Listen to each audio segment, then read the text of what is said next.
everybody to Meet Your Neighbors. Today we have the distinct privilege of talking with Dan McGowan, the manager of the transferring station and the recycling center. This episode of Meet Your Neighbors is going to be chock full of information, so we're delighted that you're with us today. And Dan, thank you so much for taking the time to talk with us. My pleasure, Marge. Thank you so much. Thank you both.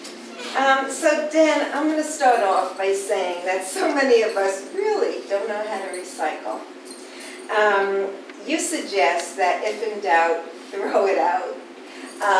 So can you explain why? What happens if we do it incorrectly? I'm not sure we all understand. I think contamination is a serious issue in the recycling world. I think you're hearing a lot about the recycling markets collapsing. Certain markets that used to accept a lot of recycling don't want it anymore. And I think the main cause of that is contamination. So, contamination, how so? For the person that really doesn't have it. Yeah, so it's not bacteria or anything like that. No, but things that there's things that should be recycled that we ask to be recycled, that we advertise in the pamphlets that come out that are on our website. And those we do want put in the recycling bin. But it's all those other things that, it's kind of, to go to your, when in doubt, throw it out. It's this thought of wishful recycling or aspirational recycling. That's right. And it's where you're sitting there in front of your trash and recycling bin and you go, well, it's made out of plastic. It's not on the list, but let me put it in the recycling bin. Yes. More often than not, that's not something that should have been recycled. It's going to be treated as trash, be considered contamination at the recycling facility. I think part of this problem, as I see it, Dan, is that we're in this fossil fuel plastic world, and because when I mentioned to people about throwing it out, it was the same reaction I had. Really? Because I think somehow we think it's better, at least if we're attempting to recycle, but that's not correct. Well, I mean, it's not, I won't call it a wrong thought. I mean, I think we all want to do the proper thing, especially all of us that really are avid recyclers. And I think as we go around and look at the bays, we'll see what those products are that we do want to recycle. And there's some things that, we want to recycle, at the curbside that we can't, but we can recycle when we come here at the transfer station, or there's other outlets that are available. And so I think, we'll look at that and think about that more. Great. But in the times where you think, I want to recycle this should be recycled, but it's not on the recycling list, then that's where it's trash, it's an impediment to the recycling system. So it really is a waste of resources, time, money? Yes, it is. And it brings me to a line my colleague used a lot. And I'm apologize to him for as I badly paraphrase it, but it's something to the effect of waste is a verb, it's not a noun. There is no such thing as waste. It's only that resources get wasted. And so there's a lot of things that we can, recycle. There aren't waste products. We could recycle it, we could compost it, we could donate it, we could reuse it. We don't need to just throw it in the garbage. What are you thinking? This might sound a little simple to ask it this way, but what is recyclable and what is trash? How can we identify what is recyclable? And also, what are the meanings of things like the symbols for the plastics that we see in that triangle and circle and the numbers, and those kinds of things? Yeah, so, I would direct as to what's recyclable and what isn't to go to our webpage. Branford-ct.gov is the town webpage. The Solid Waste Recycling Department has its own, town department underneath that. So go there. There's a lot of information. There's actually this new widget put forth that you can type in the material that you have, and it will tell you, that's trash, that's recycling, put it in your bin. Maybe there's a donation possibility, maybe there's something else. So as far as, what is recyclable, what isn't, I would direct to that widget or to call here to the station. But you know, the plastics, they have that resin code on them. That's really, I think a lot of recyclers are you know, somewhat upset that that's on the recycling bin. It's a resin code that was used by the producers. It was never meant to be, to indicate recyclability. It tells you the type of plastic that it is. It tells the type of plastic that it is, right, but it doesn't necessarily convey its recyclability. So if you see that symbol, it doesn't necessarily mean it's something that should go in your recycling bin. I think a perfect example is styrofoam. It's got that number 6 triangle right on it, but it's not something that can be recycled through our current system. And not something we want put into the curbside bin. And even if you were bringing it here to the transfer station, it's not something we'd want in that bottles and cans mix either. So what are the numbers that we would put into the bin if we? Well, so I mean, we recycle plastic food use, shampoo, detergents, things like that. Those plastic, hard, rigid plastics. A lot of plastic film, you'll find a recycling symbol on it, but that's not something you want in your curbside bin. There's a spot out in Bay 1 that, or at your local retailer, you can bring that plastic film back to. So we don't go by the numbers? Don't go by the numbers. Oh, and we thought, excuse me, but we thought number 1 and 2 is across the board recyclable. That's not true? Well, no, so 1, 2, the numbers go 1 through 7. Right. 1 and 2 have the most value to the recyclers. So it really 1 and 2 are the ones they're truly looking for. And that's where this recycling program started from. Number 2's your cloudy milk jugs. I mean, that had it's HDPE, high density polyethylene. It's something that was long, you know, it's a resource rich material that they want to make into new bottles and cans. And it's definitely something they want. So yeah, I mean, you could use them as a guide. I guess the final answer though is that just because that's on there doesn't necessarily mean it should go in your curbside bin or should be. Okay, so I have a question. So, like plastic utensils or plastic cups, or it's so many people, you see it everywhere. How about plastic plant, what do you call it? Plant, From the potting. The potting plants, yeah. Yeah. What about all of these items? Yeah, Can they, be recycled? So, you know, again, we have that widget on the website where you can type any of these questions into. That widget was developed by Recycle CT, which is a nonprofit group that got formed out of some legislation that came out a few years ago to really look at recycling throughout the state and how to bolster it. And so one of the first things they did with this was this What's In, What's Out campaign. Okay. And they went and met with folks like me, but more importantly, all the recycling plants here in town, or in the state, and said, these are the list of materials that people are trying to recycle. You let us know, is it something that you want? Is it something of value? Is it something that your plants can process and recycle? And they came up with this What's In, What's Out list. So that is on our website. You could go to recyclect.com as well and look for it there. But to start the people viewing, I know that multi-layered containers are to be dumped. They're garbage at this point. Frozen food containers, dumped. Dumped, correct. Yeah, that waxy cardboard, like an ice cream container or something like that, that's garbage. You know, you go back to your potting plants, the green and red and black plastic, those are something they said yes to. You can recycle those. They want you to rinse them out, get the mud and dirt out of there. You know, hit them with a garden hose. They don't have to be clean, but you know, we're not recycling dirt, we're recycling plastic. So we want to get rid of, and I think that goes for all your recycling. You have your tomato sauce jar. You know, plastic or glass, both recyclable. Give them a quick rinse and get that tomato sauce out of there first, and then put in your recycling bin. So I think it's across the board, we clean. Clean. We clean. Yeah. They don't have to be, you know, they're not dishes, but they, you know, clean. Yes. Clean to. You don't have to put them through the dishwasher. Yeah, no, you don't. But yeah, so I believe utensils are on the out list. Ouch. But I would again refer to that widget that's on the solid waste homepage. But you know what we do with utensils, Dan, just to mention, because we have them for years and years, and when we have parties, we put a container out with soapy water, and we ask people not to dump them, and we wash it like we would utensils.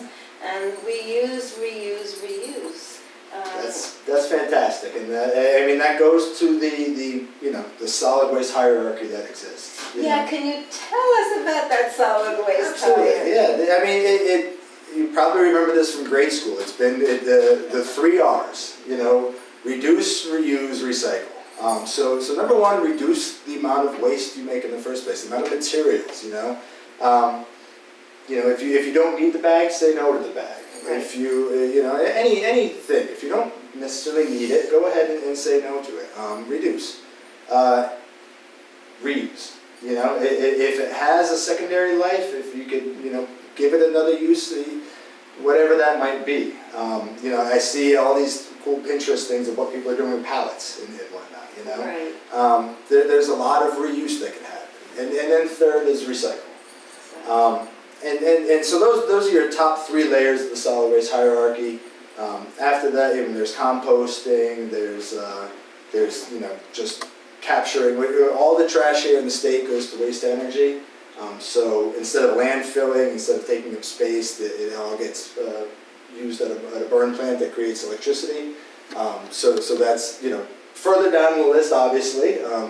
But it's that kind of recapturing of the built-in energy that's there, and then landfilling is the latest, is the lowest. With the burning of the waste that is burned, whether it's plastic or anything else, I don't know, it could be social issues from that. Where are these incinerators, Dan? There are a number of them throughout the state. Most of our waste either goes to the Preston facility or the Bristol facility. But there's one in Bridgeport, there's another in Hartford, there's another in Lisbon, I think I'm forgetting one. They're waste-to-energy plants. There was one in Wallingford that recently closed.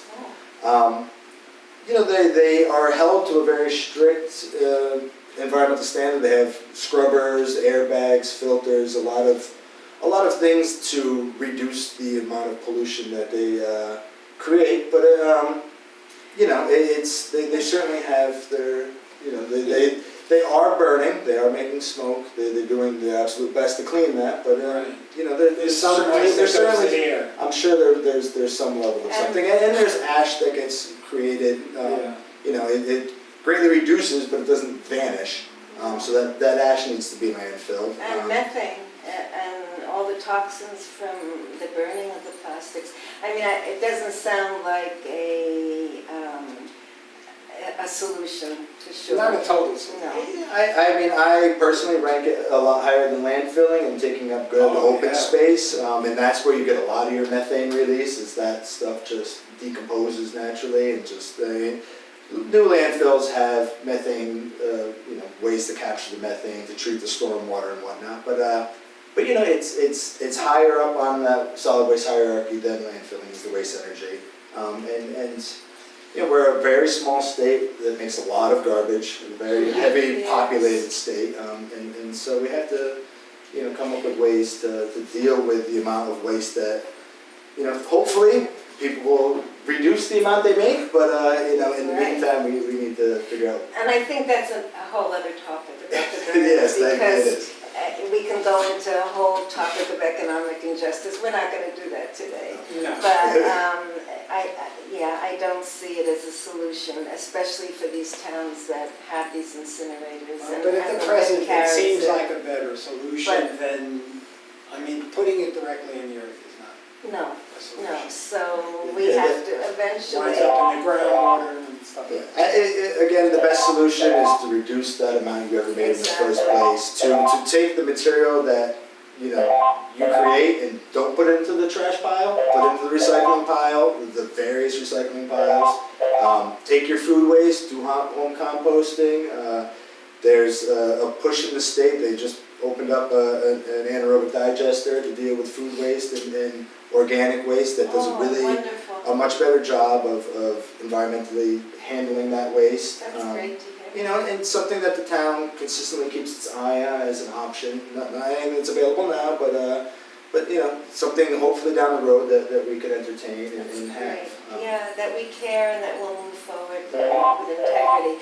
You know, I think that a lot of people believe that we can keep buying all the plastic, whether we need it or not, because we're recycling. And I hope this program, Dan, really helps us to understand that we don't have a free pass if we recycle, because most of the plastics can't even be recycled. There's no market. China stopped taking. The market isn't there. And the towns, instead of getting paid, are having to pay to get it out of the towns. So it's a real huge issue. And we as the people of this town of, wonderful, beautiful town of Branford, can make great impact by, like you say, reducing and reusing. That's wonderful. No, that's well stated. I think then also we'd love to share with the listening audience, the viewing audience, I should say, with the holidays coming. Can you help us to understand what do we do with all the decorations, the trees, the packing materials, the wrapping paper? Help us! Well, you know, I'll give credit where credit's due. A number of years ago, I had a local girl, Etta Hanlon. She was a sophomore in high school at the time. She's since graduated and is off of college. But she and I and her family and a whole host of volunteers put forth the holiday wrapping paper program here in town. And you know, we're really targeted to children because those are, we figured those would be the ones who really produce, you know, get the most gifts and produce the most of that wrapping paper.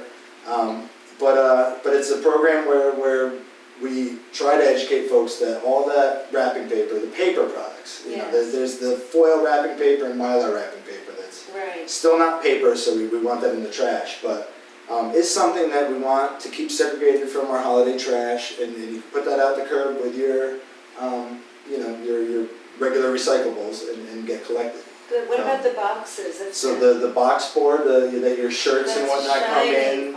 Yeah, they're a little bit shiny, is okay. And if it's foil or a plastic that's making that shine, then no. If it's just, you know, ink and whatnot, that's fine. Ribbons. Ribbons will go in the jar. Well, we'll use them for next year. But otherwise, they're going to go into your trash. We're going to reuse them. Yeah. Yay!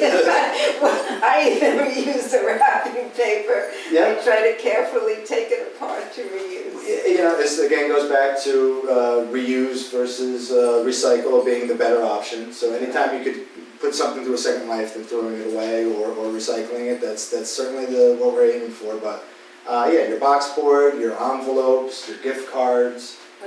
You know, any of that paper product, we just want to put into a paper bag and put out with your newspapers and magazines at the holidays. Excellent. Down and back, we have a brush pile where you could bring your Christmas trees. The Boy Scouts every year do a large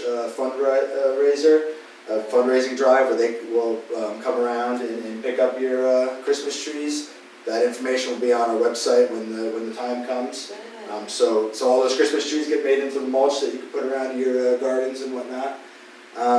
Your other holiday, I mean, if you could figure out a way to compost your food waste that you might have, otherwise that's trash. What about the lights? Well, people save those. Yes. Yeah, I think save the lights. You know, we don't recycle them here. We don't want them in your recycling bin. I have heard of different stores taking them back. Oh, really? And we could research that and hopefully have a good answer when the time comes. What about certain packing materials? I mean, we talked about, well, what about styrofoam, peanuts, things like that? Yeah, well, any styrofoam is considered trash. So that's something we're going to want to keep separate from the paper and whatnot and throw away. Thankfully, I'm finding a lot less peanuts these days and more of the air pillows. Oh, yeah. Those little bags of Peanuts are terrible. plastic film. And the great thing is those plastic films is recyclable. Great. So you could just pop the air out of them and then put them in with your single use, all that other plastic film that you produce. We have a bin here in Bay 1, or you can bring it back to your local retailer. And they should have, if your local retailer has a plastic film repository. So yeah, it's nice that, styrofoam, which is a very difficult product, just becomes litter everywhere, is being replaced by something that is more readily recyclable. That's wonderful. Yeah. Okay, well, I think maybe the last thing that I'd like to ask, some people have expressed a level of discomfort in coming to the transfer station, to the recycling center, because they don't know how things are done. So maybe we could go out on a tour and see how things are done, And how the center is arranged. It seems to be arranged very nicely from what I Very haven't used it. Right. And I think it works very nicely, so we could show them the process. That's Can a we great do that, idea. Dan? No, yes, absolutely. Let's go outside and Let's take a go. look. Let's go. Okay, we're Now. gonna take you all with us. Let's go. Hey Dan, so I want you to know that I also brought something for us to work with right now. Oh, wonderful. I normally recycle, like, I bring my stuff every week to 10 days. And I come visit here, it's nice to have a little help with that. Okay, so folks, come with us and we're gonna show you how this all gets recycled. Yeah. Okay. Good. So I think one of the first things that we have the different bays set up for different materials. We have bay 5 and 6 in the far end. That's the regular household trash. Bay 4 is your construction debris. Bay 3 is your newspapers and magazines. Bay 2, your bottles and cans, plastic, glass, tins. And Bay 1 is your cardboard. So Bay 1, 2, and 3 are the 3 separate items that you separate your recycling out at the curbside. So when the truck goes and picks up those 3 separate things, he puts them in 3 separate compartments in his truck, brings them here and dumps them into 3 separate containers here at the transfer station. And so when you, as a homeowner, today bring your stuff here instead of putting it out on the curb, put those in their respective spots as well. So how about if we go in order, 1, 2, 3? Okay. And sure. then, you know what, then there are actually, we have questions as well. There are things that we brought that we're not sure, Questionable so. items, okay. Right, Yeah. okay. Yeah. And one of the nice things too. Okay, Let's start at Bay 1 is perfect because Bay 1 has some things that we recycle here that you don't put in your curbside bin. And actually one of the first things I see in your bag is one of those materials. So, What is that? let's take a walk. It's the plastic film. So here, I was curious about this bag. Yeah. Is that too thick? This is what, so we have the plastic film here in Bay 1. It's for polyethylene bags, number 2s and 4s. And so there's a picture here. If you go on the website, if you're ever confused, the Branford-CT.gov is a town website. The solid waste recycling page has its own page. If you go to town departments, go to that page. Right at the very beginning is this new widget that the Connecticut Recyclers just came out with, CT Recycle, that you can type in any material. And it will tell you trash, recycling, ask your municipal coordinator if it's kind of a questionable question, and my contact information is on that website, or the phone number for the department's there, and you can call and ask at any time. So anytime there's a question, we have this picture here of what is acceptable plastic film and what isn't, but it's really your single-use bags that you get at the grocery store, your air pillows and air bubbles that you get with shipping and things like that, dry clean bags, bread bags, packaging overwrap from bottles of water or paper towels or things like that, all that plastic film. What it's not is chip bags, salad bags, most of your produce bags. It's a different kind of plastic. It's not stretchy. It's really crinkly. So this is. So this would actually be a no. This kind of produce bag would be a no. So that would have to be done? This would go in your garbage. But this stretchy plastic here, really has that stretch to it. That's a good indication that it's the polyethylene plastic. So if it's rigid, a lot of them, if it's crinkly, if it's rigid, crinkly, it's going to be garbage. Yeah. But plastic bags, your single-use bags, your bread bags, your Ziploc bags, again, crinkly, we're going to want to put that in the trash. That'd be a contaminant here for the plastic films. the crinkly is garbage. And one nice thing, we have this year, but I think every grocery store in town has one now. At least the big ones. I think Walmart's, Kohl's, they all have. A lot of stores now have a bin in the front for bringing back your single-use bags, and they also accept this other film.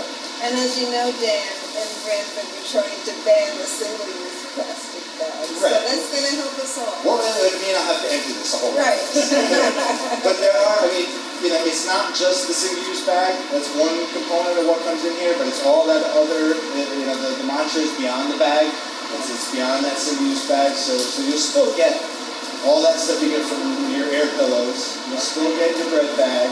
You'll still get your product overwrap, So the dry and your dry cleaning bag, your newspaper bag. Oh, yeah. All that plastic that is part of your life is still all recyclable. The key is it comes here or it goes back to the retailer. It's not something that goes into your curbside bin. Plastic bags in the curbside bin are one of the number one contaminants in that stream. It's a contaminant? It's a contaminant to recycling. If you put a plastic bag into your recycling, it will end up in the trash. So if you think you're doing the right thing by bagging your recycling, or just putting a bag of bags into recycling, you're just making contaminant. You're making it tougher for the recyclers, and they'll pull it off the recycling and then they'll put it in the trash. So this banana bread is too crinkly, so that's... I would consider it to be out. Yeah. This bread bag is it's one of those How can you things. come put in there now then? Yeah, we could walk down and put it in the trash after. So all of that? No, is a lot of it is good, Okay. but I gotta separate it again and I'll take it home and do it. One thing before we get going, while we're here, is behind is the fluorescent light bulbs. Any of your tube bulbs, those have mercury inside them. We're looking to recycle those. Again, not something you put in your curbside bin, but something we do accept here. And a lot of us are starting to produce these now. Yes. But these are complex fluorescent lights, CFLs, they refer to them as. They have mercury in them. Bring them here. They get collected and recycled, and that mercury is collected. I'm glad you told me that, because I have one at home that I just replaced. And I was going to bring it all the way to South Windsor to a place where I know that they do recycle that. Save us a trip. Okay. Yeah. Now I can bring it in. Excellent. You can bring them to Has Waste when Has Waste Central and Longworth is open. But that's closed for the season at this point in time. But Branford residents come here at any time. So Excellent. now I have here white paper and cardboard. Yes, I'm just double checking. White paper and cardboard. Is that what's next here? But what about all of this, No, that's just magazine. Yeah. well, let's make sure people that are viewing know that all of this shiny kind of, But yeah, any shiny magazines, flyers, junk mail, regardless if it has the little envelope, the window on the envelope, that you can take them off. It's probably best, but you do not have to. But so any of that paper, perfect. We want it. If you're gonna put it curbside, put it in the paper bag, not a plastic bag, because I know it will be regarded as garbage. But put it in the bag, bundle it up, put it out with your blue recycling bin at the curb. They'll pick that up and dump that into our newspaper. So magazines, Magazines, newspapers, junk mail. Office paper. office paper. And one thing I see in your cardboard here, and this, boxes. Yes. This is referred to as box board. Yes. It's pressed paper.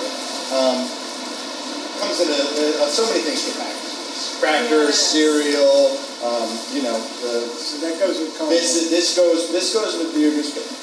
It Box board goes with your newspaper. Even I if was the doing sh- it if the wrong. shine A doesn't little bit of matter. shine is okay. Okay. What we don't want is a really waxy box. Like if your frozen food stuff usually has a significant wax to it.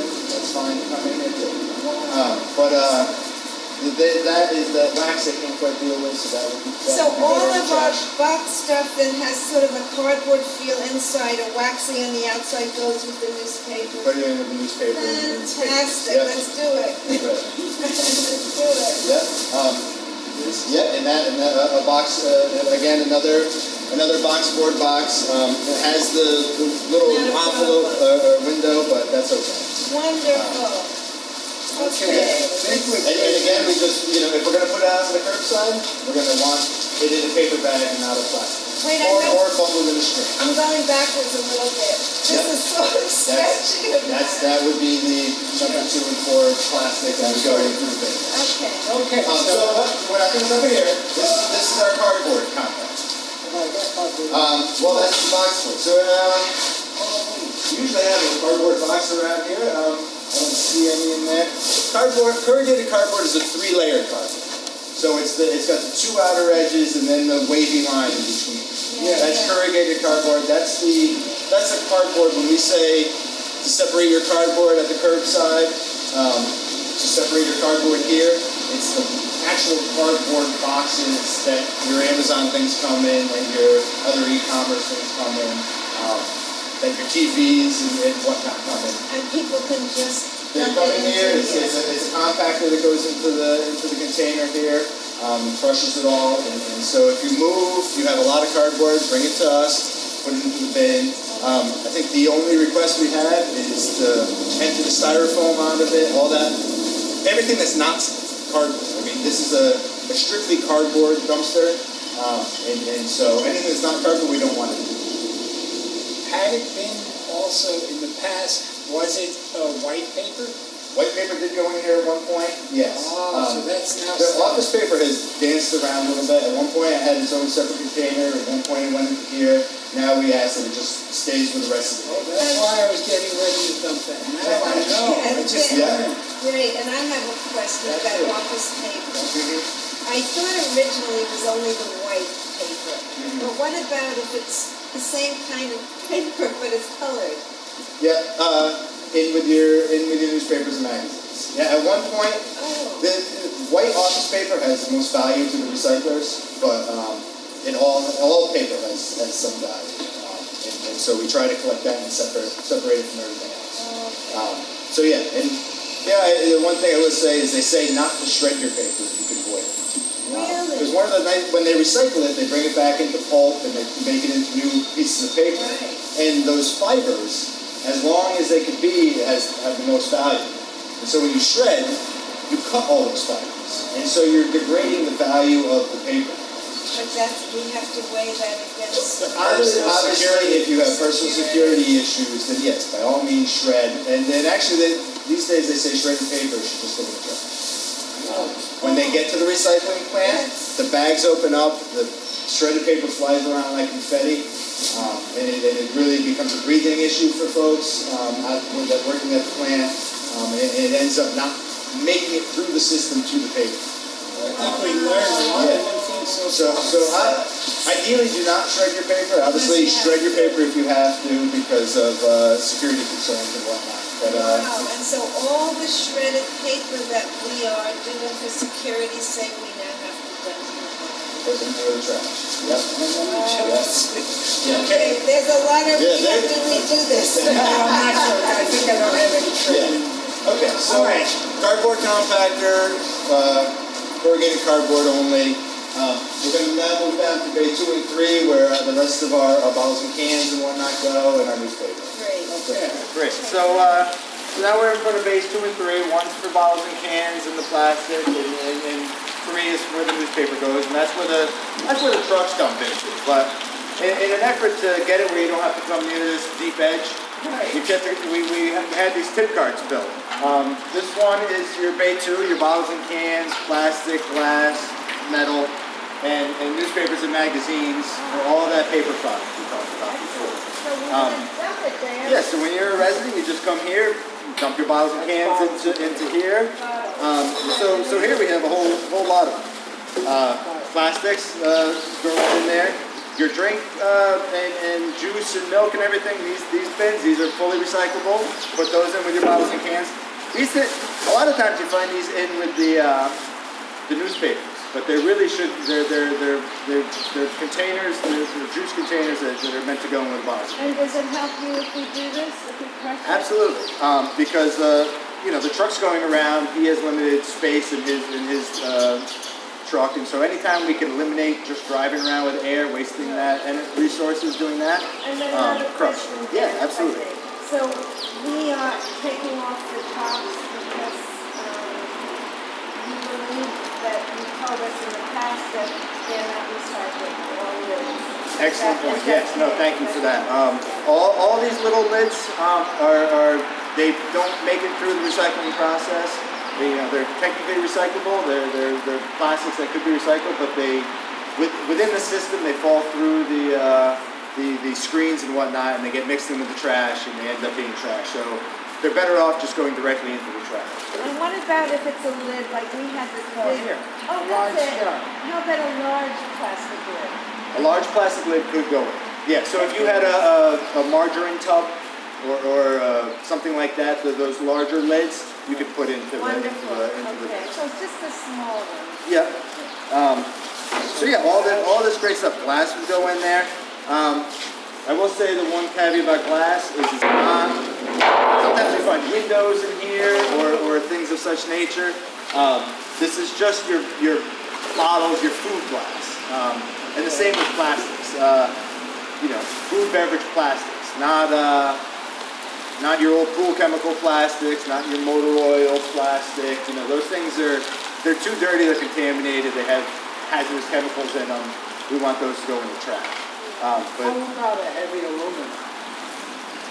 Into the recycling. All that foil is recycled. Clean. It's clean. I don't have any food. That's another excellent point. Clean and dry is true for everything we're recycling.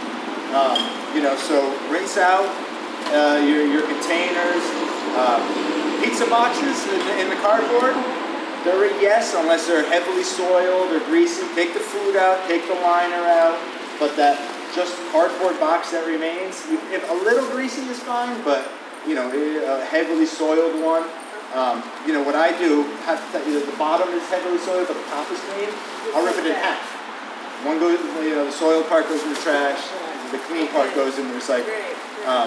But clean and dry is a mantra for all things to be recycled. So this is all great stuff. Your lid is still on there. We can take that off, put that in the trash. At worst, if it was on there, went in, it'll get segregated out when they deal with the recycling, and they'll throw it away as trash. An occasional lid isn't the worst thing to a recycling stream. Okay. The plastic bags are a big problem. Anything that's considered a tangler, clothes, we don't want in our recycling bin. Hoses, Christmas lights, things that seem they're made out of plastic, they're made out of rubber. Maybe we should put them in the recycling. We don't want to do that. Contamination is a major issue, and we want to try to clean that up. Go ahead and throw all this in here. All this is great stuff. So you can just come over here. Sardine tin, there we go. Yep. You can just come over to the tip cart and just empty out. Now this is now. But then we'll reuse it and Reuse reuse it and reuse it. That's the ideal thing we're looking for. If it's clean and dry, we'll go over there to the plastic film. If it's not, we'll take it down to the end and put it in the trash, or just bring it home and use it for trip 2, and trip 3, and trip 4. So David will dump all this Yep. in here, right? Well, so, again, you're in the position of if you want to keep your bag, keep Yes, it we and keep dump it. it, or it's in a paper bag, so you can just dump it. It's still a treat. Curbside, you want it Curbside, we want it in newspapers and stuff a like that. paper bag or bundled with string, so when the guy comes to pick it up, he can easily grab that, stack of papers and He has to material. separate it. Because he separates it at the curb. Okay, but for us, it's still came from a tree, so we're gonna take the bag home. Perfect. Yeah. Wow, we are learning. So now I have a white paper and this is cardboard. That's boxboard. So Boxboard. again, toilet paper rolls, paper towel rolls, all this is 100% recyclable. We just want it in with your newspapers and magazines and your other paper So products. that's gonna get it to become a bigger bag for us. Yeah. It's as less and less people utilize newspapers, don't get magazines. This stream is shrinking, but it's increasing with all the mail that people get, the office paper, the box board that's now accepted. So there are still a lot of things that you can put out in recycling. So those are the basic household. These are your basic 3 things that you might put out at your curbside that you could also bring here and recycle. There's things that we accept here. Actually, a whole list of things that we accept here that you can't put out on your curbside, but we do take care and we should bring. One was the bulbs in the bags. Across the way is our scrap metal bin. Anything that's made of metal, we send back to our scrap guy and he sends it off to the proper smelter and they turn that in. So aluminum, copper, lead, any of those products. Bay 4 is our construction debris. Those are the things that aren't burnable, shingles, old toilets, insulation, things like that. That gets sent off to get properly processed. And people can bring that from their home if they remember. If they're doing the work themselves, they can bring it in here. Otherwise, if you're having a contractor do the work, you might want to have a dumpster if it's a large project right in the property. Or we do have, contractors can bring their stuff here to part of the scale system. They pay for that disposal. Okay, and then a friend asked, so I'm gonna ask you now and answer her on screen. She has a mattress. Yes. And she bring it and she wanted to know if she can get it here. Is there a fee? There is not. I mean, mattress and box springs. Mattress and box springs are a story I like to tell. There's a few products here in the state that fall under extended producer responsibility, which means they've made legislation that the producers of these materials have to deal with their end of life. And so mattresses, now when you buy a mattress, you pay a recycling fee up front, and that completely pays for the recycling of the mattress and box springs mat. So we have a container here on site. It's free to the residents, free to the taxpayers. It comes, it gets hauled away. We don't pay for it with tax money. It's all paid for by the users. When you buy a mattress, you pay for that. Right there. That's the green box right outside the scale house. So when you came in, you come to the scale house, you look right around, and you walk your mattresses and boxes in there. And that's the same. Another product that falls in there is your e-waste. That's your televisions, computers, all that type of stuff. All come here, all come free, all get disposed of to no cost to the town. And they have a lot of precious metals and whatnot in them that they want to reclaim. And so it's not anything we want to throw away. We don't put it in our trash. We want to try to reclaim that and bring it back. And the other 2 is paint. I don't know. We don't accept paint here at the transfer station, but there are a number of local retailers that take it back, and that's again free. So you can bring any latex, oil-based paint. There's paintcare.org is the organization that runs that, the paint consortium. I'm losing their name right now, but they run that program, paintcare.org. You can go there. There's a list of retailers that you bring that paint back to. So you find the list online. Online. I have a link to it on our website, again, branford-ct.gov. There's a hazardous waste page off of the solid waste page. Tells you about paint, and tells you about a number of other things. So send anybody there, and it has a list of local stores. So to bring that back. This has been amazing. Dan, we want to thank you so much. Well, You're so very welcome. are there any other items, what about garden waste? Oh, yeah. Yeah, so behind the transfer station, we have our compost area. So the leaves that you put out right now curbside, we're in leaf collection season, they all get collected by a separate truck and brought here and dumped them back. Those leaves get turned into compost, which is available to residents when it's ready. All the brush, all the trees and leaves that get brought, not leaves, but the trees and branches that get brought here, we mulch and turn it to your regular yard mulch, and that's available to residents to come pick up and use at their house. I have a question about that. If we're organic gardeners, the concern is that anything that's live matter can be dumped in, and it might be dumped with 100 toxins. Is that not so? Pesticides? You certainly will have, not too many trees are treated. It's more lawns. We don't accept grass clippings. You don't accept We don't accept grass clippings. Grass clippings should be mulched and left on your lawn as just natural fertilizer. And that should cut down on the amount of fertilizer and pesticides you put on it. The trace amounts that get put onto the trees, they say that it'll break down through the composting cycle. So we don't certify it as organic waste, but I'd be comfortable putting it on my property. But if you have reservations, then by all means. But at least you offer it. Yes. Yeah. Any other thoughts? Any other questions? I think one thing that do go down back is Freon units. Freon.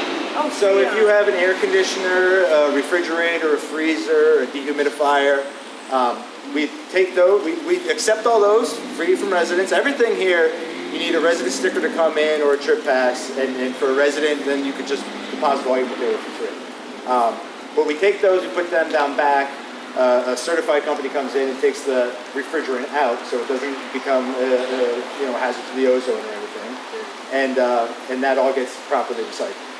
I just heard the other day on the news that the ozone, over the poles, the hole in the ozone has closed up since they stopped the freon. This is the first year they reported it as really having closed up a lot. A step That's in great. the right direction. And they say it's because of the banning of the... And it's important for those older units that still have the early refrigerants in them to really be brought here, processed properly, so that those gases that are kind of antiquated, that were before those laws, get properly handled. Great. Beautiful. Yeah. This has been so informative. Been my pleasure. Thank you so much, Dan. We really appreciate the time. You're very welcome. Thank you. Thank you.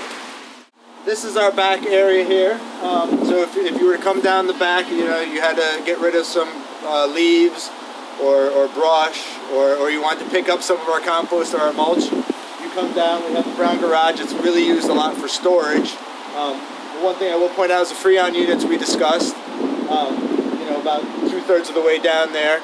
That's again your refrigerators, your dehumidifiers, your air conditioners. Those things we want to take those refrigerants out of. Beyond that are the leaf piles. That's where all the leaves that are getting collected, all the leaves that you bring us, get brought. In the foreground from there, that large brown pile, that's all those leaves turned into compost. So that's the compost any residents welcome to come and grab. Really good soil additive, garden additive. It's just that rich composting that you can do at home, and that's a fine thing to do as well. But we also do it on a larger scale here. Somewhat to the left, I don't know how well you can see it. That's our brush pile. That's all of the trees that have come down that have been brought to us. We can see there's quite a bit of it now. As soon as that area gets full, we'll have the brush chipper in here. He'll chop that all into mulch, and that's mulch you could then, put around your trees and your garden and your front beds. Does a really nice job of helping to, keep the weeds down, keep moisture in. It's a really good thing to put around your plants.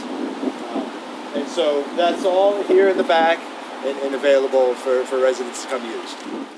We trust that you enjoyed your visit to the transfer station and recycling center, and that the tips that you learned today will benefit you, our town, and our environment in general. Yes, David, I agree. And, we invite you all to Meet Your Neighbors next month. Our topic will be resolutions, and our guest will be Suzanne Hanley.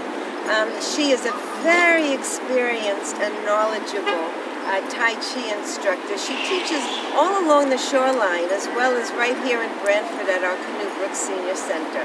And the way this is connected to resolutions, often we make resolutions and then we quickly break them.